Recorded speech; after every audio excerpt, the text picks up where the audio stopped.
Boa tarde, irmãos. Que a graça e a paz de Cristo seja multiplicada na vida de vocês, amém? Que a gente possa aproveitar bem esse tempo, como já foi dito aqui, para receber o que Deus tem para a gente, né? Para a gente poder comer do que Ele preparou nessa tarde para a gente. De tarde não é nem janta, é um lanchinho, né? A janta é depois. Mas tudo que Deus nos dá, tudo que Deus tem para nós, é muito bom. Você crê nisso? E nessa tarde a gente vai compartilhar, eu quero compartilhar com os irmãos um trecho aqui da Palavra de Deus, que está no Evangelho de Lucas.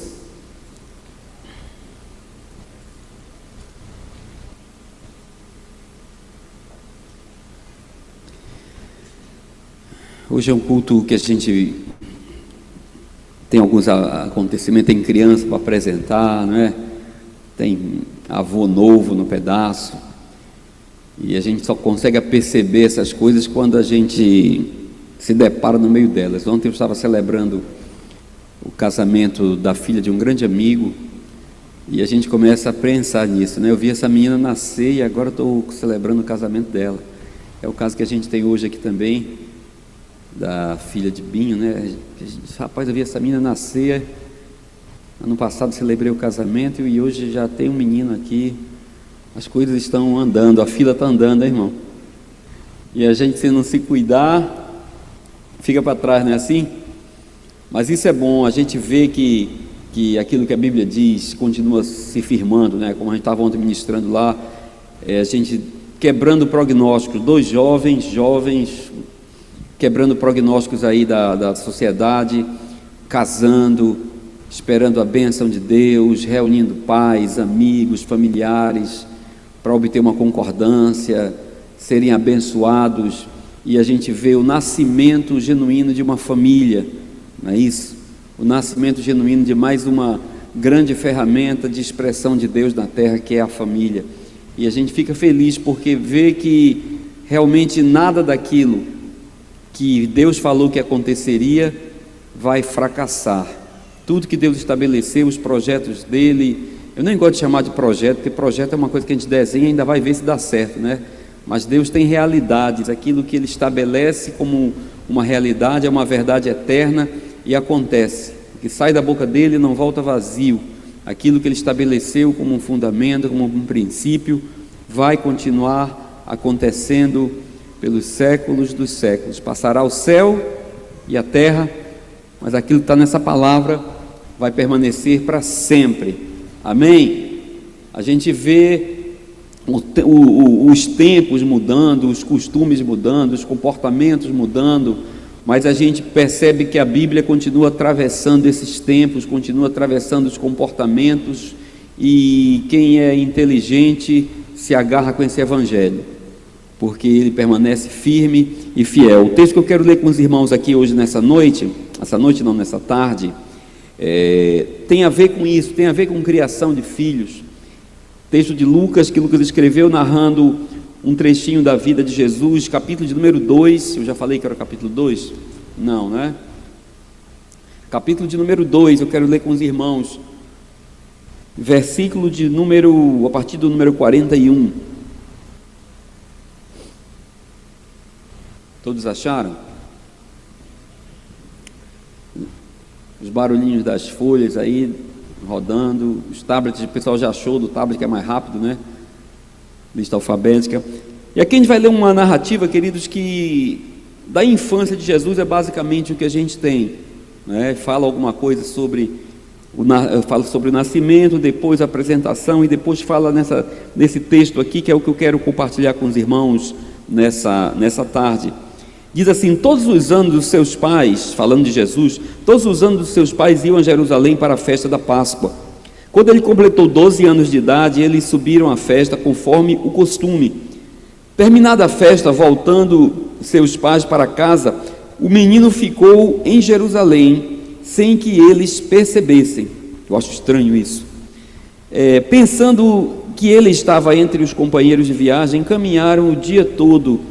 Então começaram a procurá-lo entre os seus parentes e conhecidos. Não o encontrando, voltaram a Jerusalém para procurá-lo. Depois de 3 dias, eu acho mais estranho ainda, depois de 3 dias o encontraram no templo, sentado entre os mestres, ouvindo e fazendo-lhes perguntas. Todos os que ouviam ficavam maravilhados com o seu entendimento e com as respostas.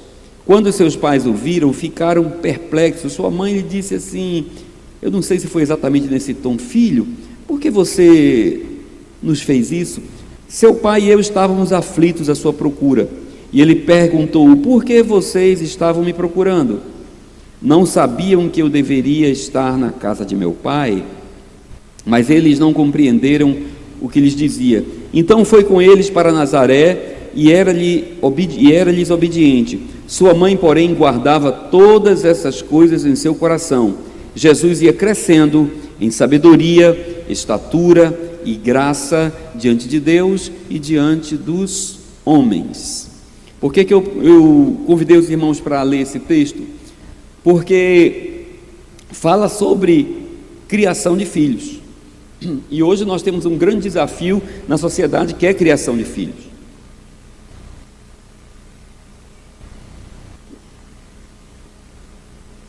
Porque à medida que o tempo vai passando, à medida que a gente diz assim, a coisa vai evoluindo, que eu não sei exatamente se está evoluindo, mas a gente tem visto, irmãos, que cada vez mais está dificultando isso, e eu tenho percebido que talvez muito em função da distância que está acontecendo entre os pais e os filhos.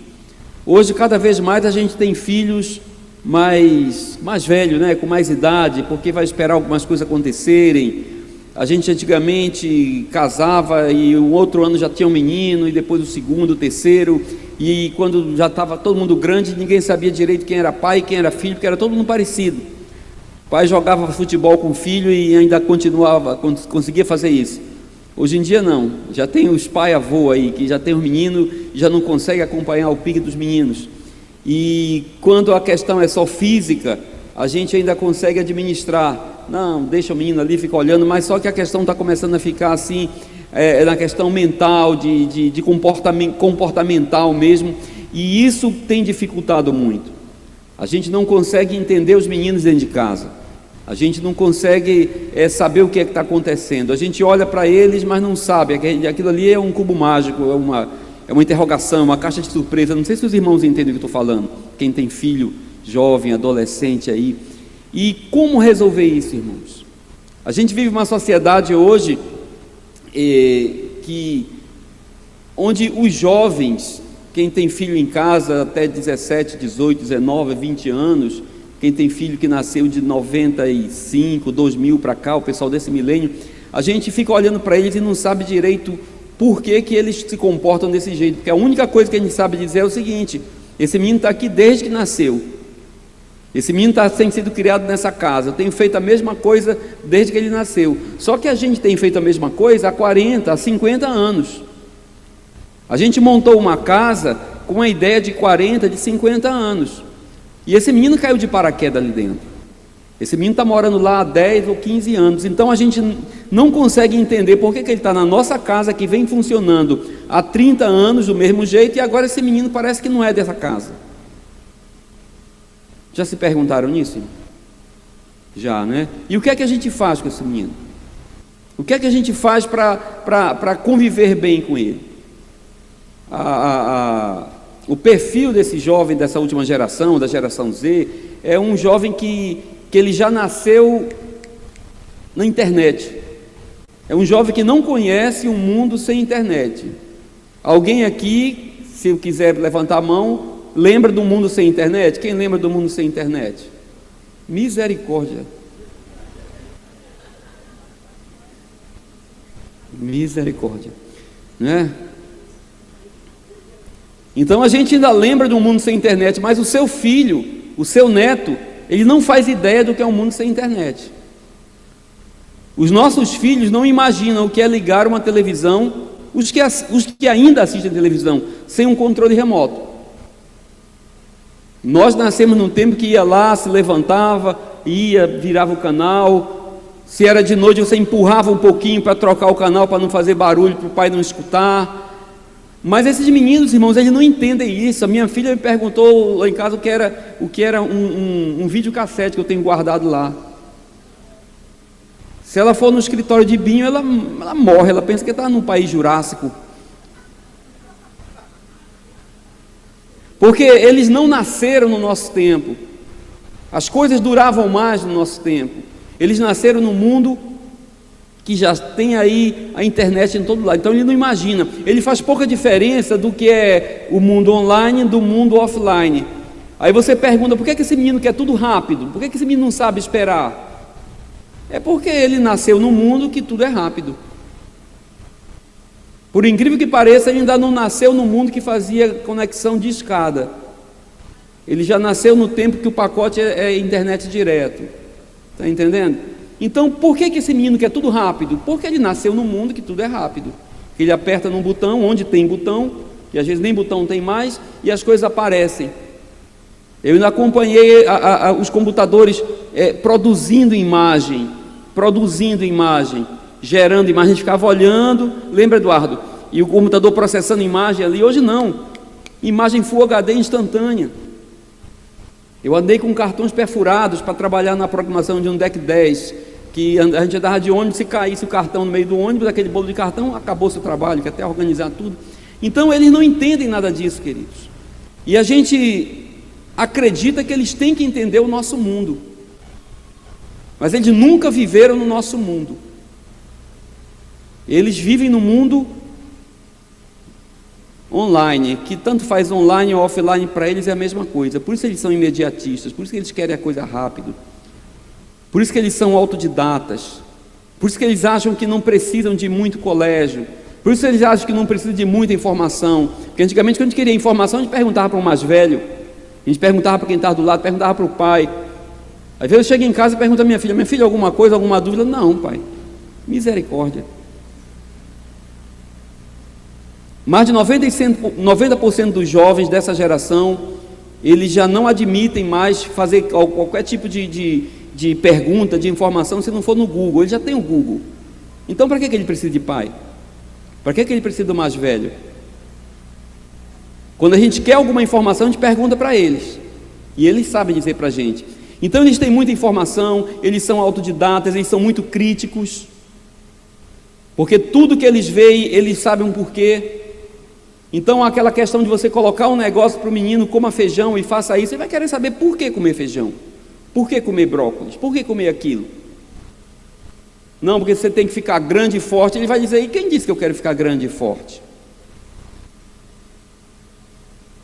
Estão entendendo? Faça, estude, que quando você passar no vestibular, você ganha um carro. Rapaz, eu já prometi 10 carros para esse menino e ele não entra na faculdade. Por quê? Porque ele não tem mais interesse em carro. O jovem hoje não quer comprar carro, ele quer alugar um serviço de transporte.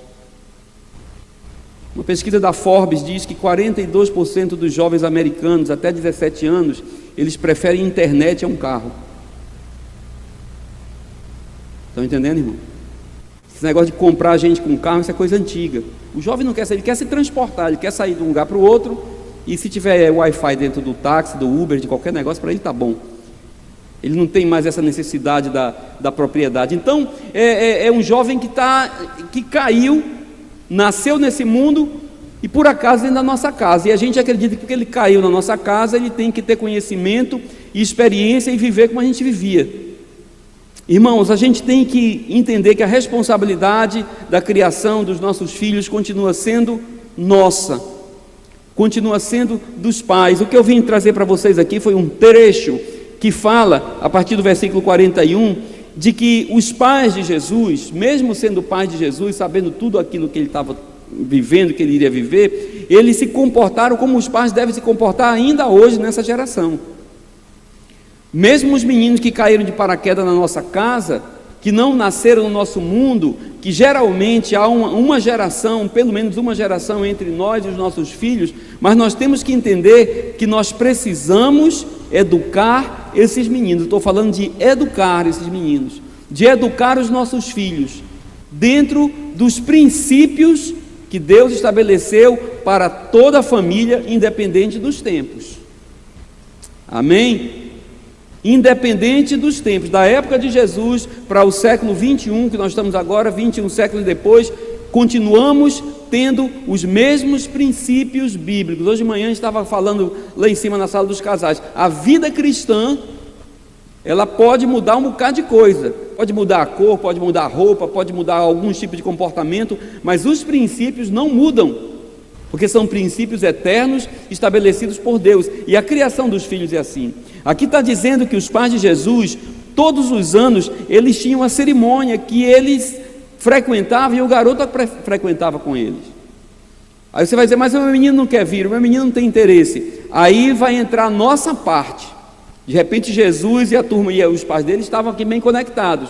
Aí vai entrar a nossa parte, como os mais velhos, como aqueles que têm mais experiência de fazer uma viagem, irmãos. É isso que eu quero falar com os irmãos hoje. Nós precisamos fazer uma viagem, tipo aquela de viagem do tempo, que você entra numa cápsula e avança ou retrocede no tempo. Nós, pais, precisamos fazer essa viagem para cair no mundo dos nossos filhos,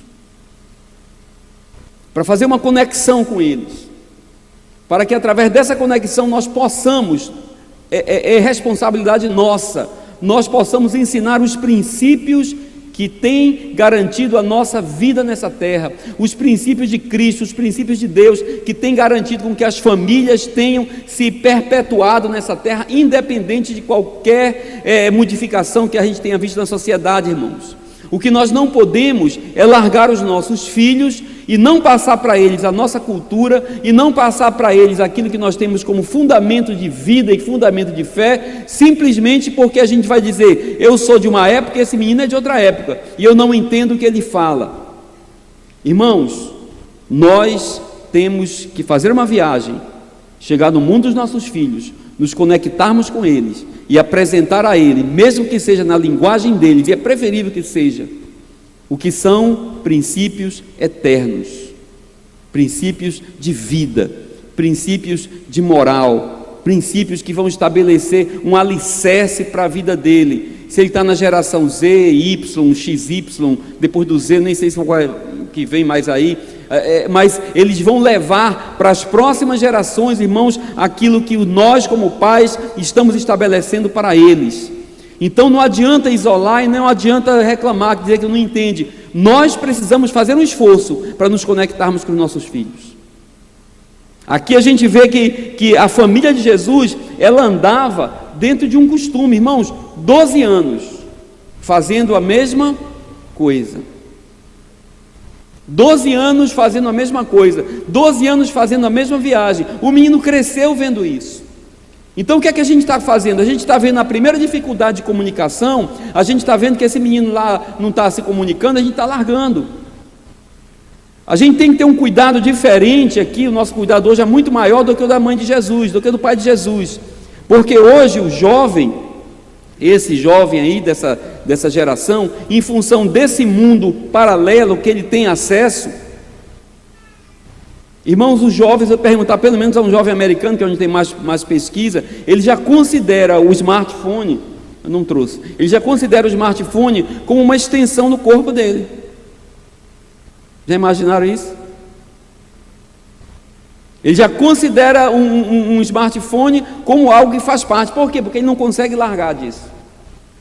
Ele acorda de manhã, ele dorme, ele vai para a aula, ele trabalha, ele toma banho, já tem smartphone à prova d'água, porque se cair dentro d'água, ele não tem problema. Então ele já considera isso uma parte do corpo dele. O que é que você vai fazer, irmão? Como é que você vai lutar contra isso? Você vai arrancar esse negócio? Então aqui na família de Jesus era muito mais fácil, porque onde ele colocava Jesus, eles sabiam que Jesus estava naquele lugar, eles sabiam que Jesus estava naquele espaço físico, geográfico. Hoje não, a gente pode arrastar um menino pelo cabelo, não, leva o menino, arrasta ele pelo cabelo, pelas orelhas, de algum jeito, e coloca ele dentro de um espaço físico, como por exemplo um templo como esse. Mas quem garante a você que ele está aqui? 91% dos jovens hoje não abrem mão de um fone de ouvido.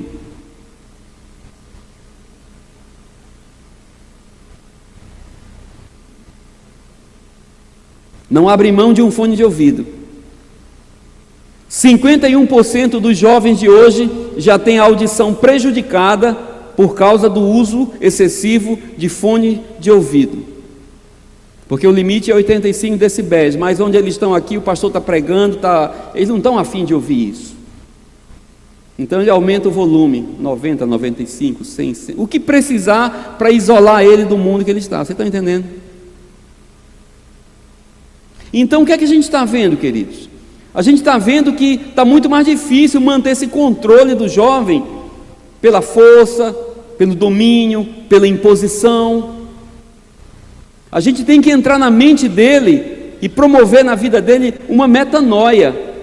E o responsável para fazer isso somos nós, os pais. Não é o departamento de jovens, não é o departamento infantil, não é outra coisa, somos nós, os pais.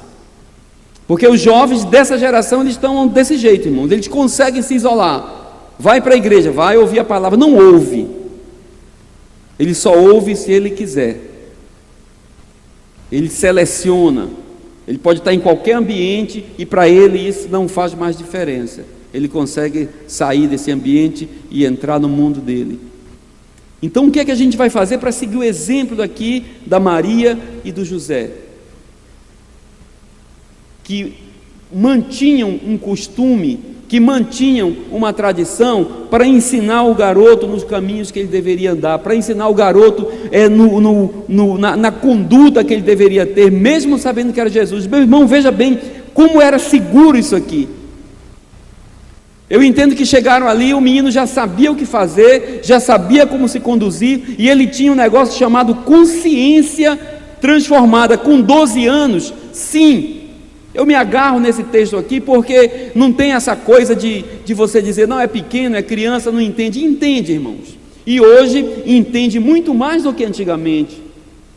Então na hora que a família desapareceu, na hora que foi todo mundo embora, e o garoto ficou lá naquele templo, o que segurou aquele menino ali, irmãos? O que segurou aquele garoto ali?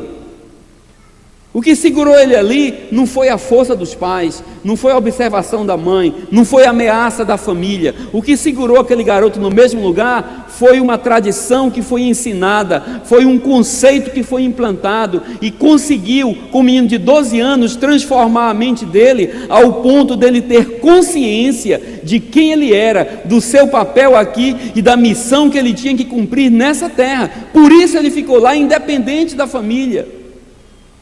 Eu não posso dar conta da minha filha, nenhuma das duas. Eu não posso garantir que quando eu deixo ela na escola, ela vai ficar na escola. Nenhum de nós aqui pode ter essa garantia. O que é que pode fazer com que a gente durma tranquilo e passe talvez 3 dias sem ver um filho, irmãos?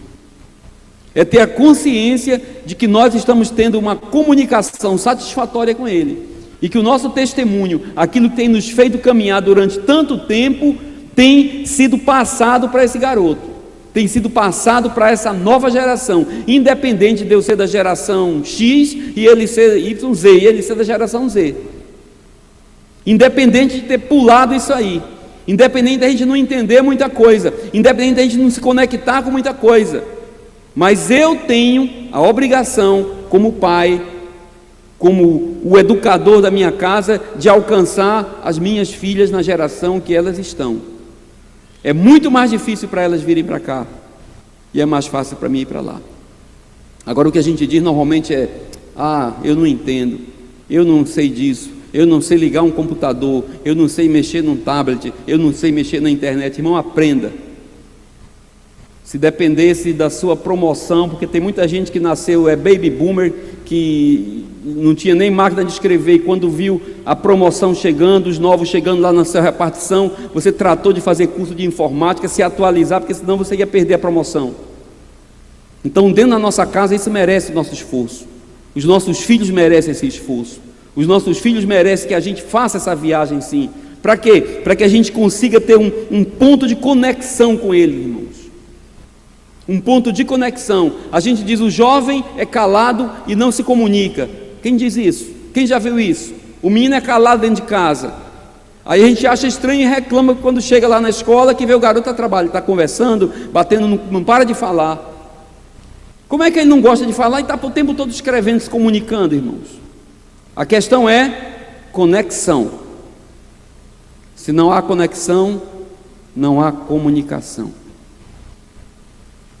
Nós precisamos nos conectar com os nossos filhos. Nós precisamos nos conectar com essa nova geração, porque senão essa nova geração vai ser levada das nossas mãos, irmãos.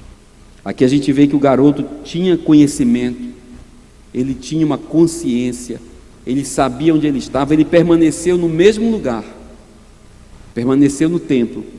E a Bíblia fala, a palavra de Deus diz aqui, que quando ela chegou, os pais chegaram, encontraram o garoto no meio dos mestres, conversando. Até então, não tem nada demais aqui encontrar um garoto de 12 anos conversando com os rabinos da época, porque isso era comum. Os melhores meninos, depois de 10 anos, que se destacavam, eles acompanhavam os rabinos e faziam muitas perguntas aos rabinos. Eles tinham interesse naquela cultura, irmãos. Por que os nossos filhos não perguntam sobre aquilo que a gente crê? Por que os nossos filhos não perguntam sobre aquilo que a gente vive? Porque nós não conseguimos conexão com eles. E a gente quer apenas mudar o comportamento deles. A gente quer apenas que eles se comportem direito, que eles cheguem na igreja e fiquem calados, que eles cheguem no culto e não dê trabalho, que eles cheguem na escola e não provoquem que a gente seja chamado pela coordenação, que eles tirem notas boas, porque nós estamos ainda sendo movidos por mudança de comportamento. Mas aqui havia uma diferença, havia um interesse pessoal. E é bem interessante aqui, como eu digo, não era novidade nenhuma um garoto de 12 anos estar conversando com os rabinos. Mas o que chamou a atenção não eram as perguntas que ele fazia.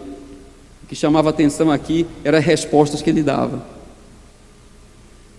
Eram as respostas que um garoto de 12 anos dava para os mestres. Você vai dizer, mas era Jesus. Ponto. Era um homem, como eu e você. Era um menino como a minha. 9 anos, 10 anos, entende muito, irmãos. Então nós temos que trazer para a nossa vida, irmãos, essa realidade que foi feita na criação de Jesus. O garoto disse, para você não precisa se preocupar comigo, você sabe onde eu sempre estarei. Qual é a maior garantia que um pai pode ter hoje, irmãos? É uma localização do celular para saber onde o menino está? E se esse celular estiver na mão de outra pessoa? Nós precisamos entender que a grande diferença que Cristo veio trazer foi mudança de consciência, mudança de pensamento. Temos que ter convicção de que os nossos filhos estão tendo a consciência transformada por causa da nossa vida, por causa do nosso testemunho, por causa daquilo que falamos, daquilo que ensinamos, daquilo que somos em casa. Porque se não for assim, queridos, a gente vai continuar dizendo que esses garotos são estranhos. E aqui a gente viu o exemplo. Jesus, depois de 12 anos, ele já aprendeu o que fazer.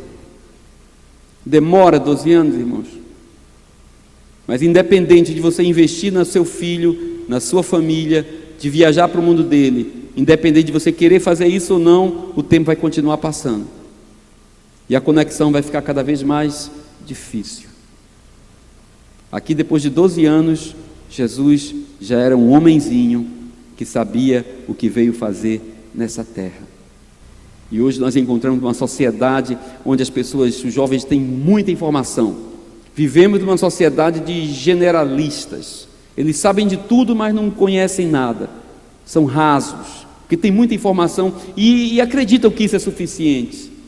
Mas nós precisamos ensiná-los, irmãos, para que a gente tenha essa garantia de que Jesus, como garoto, como filho, como criança, com 12 anos, ele sabia o que fazer da vida dele. A ausência dos pais não fez com que aquele garoto se perdesse.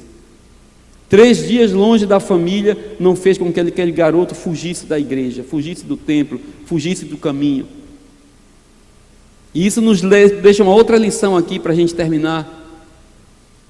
Que quando a gente fala de tradição, a gente fala daqueles ensinos que vêm passando de geração para geração. e não de religiosidade automática, porque aqui também, depois de 12 anos de tradição, esqueceram Jesus. E às vezes a gente pode se cobrir dessa nossa história e deixar Jesus de lado.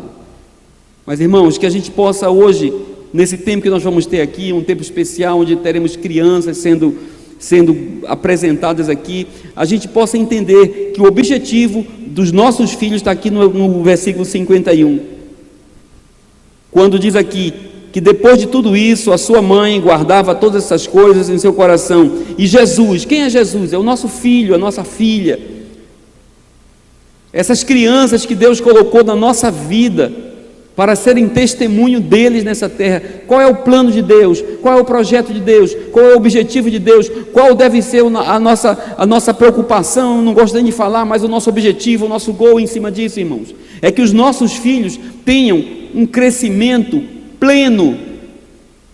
Aqui diz que Jesus crescia em sabedoria, em estatura e em graça. É o homem completo, irmãos. O meu filho, no meu caso, as minhas filhas, os nossos filhos, têm que crescer de forma plena, de forma completa, para que sejam homens e mulheres plenos nessa terra, homens e mulheres bem resolvidos nessa terra, homens e mulheres bem realizados nessa terra, homens e mulheres que não vão ser conhecidos apenas pela sua estatura, pela sua formosura, como está essa loucura de cultura ao corpo. Se você quer chamar a atenção, se quer conseguir um espaço, você tem que ter um corpo escultural, e quando passar isso aí, o que é que você vai fazer se não tiver sabedoria para lidar com isso? Jesus crescia em sabedoria, em estatura e em graça. As respostas de um garoto de 12 anos deixavam estarrecidos mestres e doutores da época. Graça. Que nós possamos criar os nossos filhos para que da boca deles saiam palavras de graça, para que onde eles chegam, eles sejam realmente o sal dessa terra, que eles possam trazer luz nessa terra, que eles possam ser homens e mulheres verdadeiramente bem resolvidos, que se precisar morrer por alguém o farão, porque sabem que o seu papel aqui está sendo cumprido na íntegra. Homens plenos, mulheres plenas, e não homens menores e mulheres menores como nós estamos vivendo hoje. A sociedade está gerando cada vez homens e mulheres menores, diminuindo o valor de cada um, dizendo que a mulher pode fazer o que o homem faz e que o homem pode fazer o que a mulher faz. Fica uma mulher querendo ser um homem nanico, fica um homem querendo ser uma mãe medíocre. A sociedade está diminuindo os homens e as mulheres, tirando deles os valores que são intrínsecos do homem e da mulher, do macho e da fêmea, e quem fez isso foi Deus. Os nossos filhos devem ser educados por nós, irmãos, para crescerem em sabedoria, em estatura e graça, diante de Deus e diante dos homens. Porque às vezes a gente quer ser algum ser que só é entendido por Deus, que só é entendido na igreja, que a gente é muito espiritual e homem nenhum entende a gente. Irmãos, nós somos a melhor expressão de Deus nessa terra. O mais tapadinho, o mais ignorante dos homens, ao olhar para mim, olhar para você, olhar para os nossos filhos, ele deve entender e ver ali a expressão de Deus. Esse é o homem pleno que Deus quer para mim e para você. Esse é o homem pleno que Deus projetou para os meus filhos e para os seus filhos, que vão fazer com que essa família possa atravessar gerações e gerações, acabando o alfabeto, começando um outro alfabeto, não sei o que é que vão começar depois do Z, mas os princípios da palavra de Deus, os princípios que Ele estabeleceu para a nossa casa, permanecerão para sempre. Que Deus abençoe a vida de vocês, irmãos.